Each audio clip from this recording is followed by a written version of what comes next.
India world में तीसरे number पर है, पर किसके लिए? वो अच्छी चीज के लिए नहीं, बल्कि पोल्यूशन के लिए। Pakistani city of Lahore as the most polluted city on earth.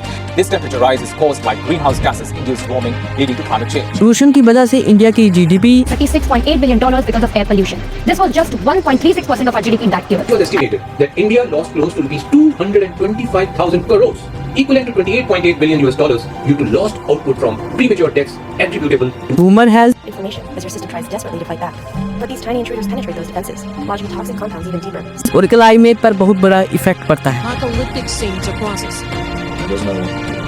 हर साल इंडिया में 2 मिलियन लोग अपनी जान गंवा देते हैं। AQI क्या होता है? पोल्यूशन से और क्या क्या समस्याएं हो सकती हैं? भारत के कौन से शहर में सबसे ज्यादा पोल्यूशन है? भारत सरकार ने पोल्यूशन को रोकने के लिए क्या करना चाहिए और हम इसे रोक कैसे सकते हैं? इन सभी क्वेश्चन के जवाब आपको इस वीडियो में मिलेंगे।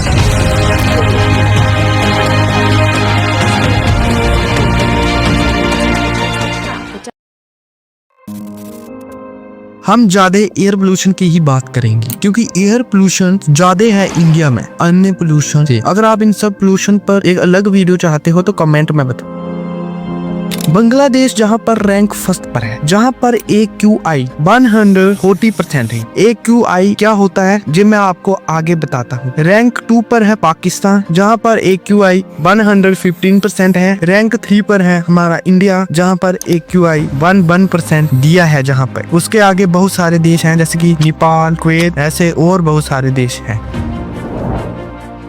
पर आपके दिमाग में एक सवाल जरूर आया होगा कि कितना AQI होने पर हम अपने आप को सेफ मान सकते हैं। सबसे पहले हम AQI को समझते हैं। AQI होता है एयर क्वालिटी इंडेक्स। इसका मतलब होता है कि हमारी हवा कितनी साफ है। अगर AQI 50 से कम है तो हम एक सेफ लेवल मान सकते हैं। अगर 50 से लेके 100 के बीच है तो उसे हम मॉडरेट मान सकते हैं। अगर 100 से लेके 200 के बीच है तो हम उसे अनहेल्दी मान सकते हैं। अगर 200 और 300 के बीच है ये हार्मफुल है। 300 और 400 के बीच वेरी हार्मफुल। फाइनली अगर 400 और 500 के बीच है ये हवा हमें खत्म ही कर देती है। अगर हमने अपनी कंट्री को एक पोल्यूशन फ्री कंट्री करना है तो उसका AQI 15 से कम होना चाहिए। दिल्ली इंडिया की सबसे ज्यादा पोल्यूटेंट सिटी है, जहां पर हर साल लगभग 12,000 के आसपास लोग अपनी जान गंवा देते हैं। Delhi in fact recorded its worst death toll so far due to coronavirus.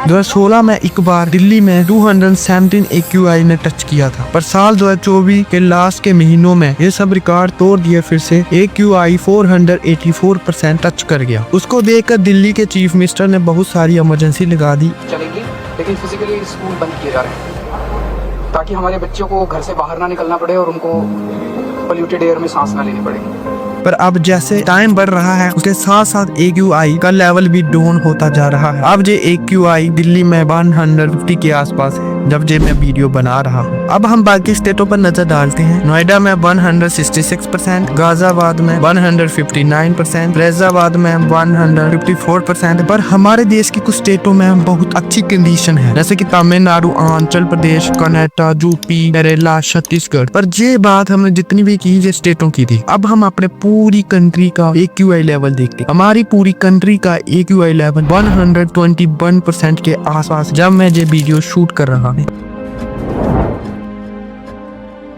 सबसे पहले हम अपनी ह्यूमन हेल्थ की बात करते हैं। पोल्यूशन हमारी ह्यूमन हेल्थ को बहुत सारी डिजीज करता है। Respiration, cardiovascular disorder, asthma, lungs cancer और भी ऐसी डिजीज कर सकता है। एयर में बहुत सारी गैसें पाई जाती हैं जो हमारे लिए बिल्कुल अच्छी नहीं है, जैसे कि 10% smoke, 15% sulphuric dioxide, 10% nitrogen, 10% carbon particle, 10% carbon monoxide, 3% volatile organic compound, 5% ozone, 2% particulate matter, 15% PM 2.5, 15% PM10, 5% sunlight. फिर आती है इंडियन इकोनॉमिक। इंडियन इकोनॉमिक में बहुत बुरा इफेक्ट पड़ता है पोल्यूशन की वजह से। इसका सीधा लिंक टूरिज्म से होता है। अगर हमारे देश में बहुत सारी गंदगी होगी तो हमारे देश में टूरिज्म कभी नहीं आएंगे। इंडिया की हर साल 5% के आसपास GDP टूरिज्म से आती है। अगर स्पिरिचुअल प्लेस साफ नहीं होंगे तो हमारे देश की GDP पर बहुत बड़ा इफेक्ट पड़ेगा। क्लाइमेट इशू, क्लाइमेट पर हर एक चीज डिपेंड है, पेड़ पौधे, जानवर। अगर हमारे वातावरण में टॉक्सिक गैसेस जैसे कि 45% कंट्रीब्यूशन डस्ट और कंस्ट्रक्शन का होता है, 18% वेस्ट बर्निंग जैसे कि क्रॉप, 14% ट्रांसपोर्ट गाड़ियों की वजह से, 9% डीजल, 7% डोमेस्टिक कुकिंग हमारी साफ हवा को गंदा करते हैं और धीरे धीरे हमारी ओजोन लेयर डैमेज करते हैं। पहला है ड्राइव यू कॉरलेस, दूसरा है do not burning your garbage, तीसरा है प्लांट और ट्री केयर, चौथा है यूज लेस एनर्जी, पांचवा है इंडस्ट्रियल प्रॉब्लम इंप्रूव, छठवां है नाइस कंट्रोल, लास्ट और सबसे इम्पोर्टेंट अवेयरनेस एंड एजुकेशन। अगर आपको अवेयरनेस और एजुकेशन है, इन सभी 6 फैक्टर्स ऑटोमेटिकल ठीक हो जाएंगे, बस इस एक फैक्टर की वजह से। नेक्स्ट वीडियो किस पर चाहिए, राइट इन द कमेंट।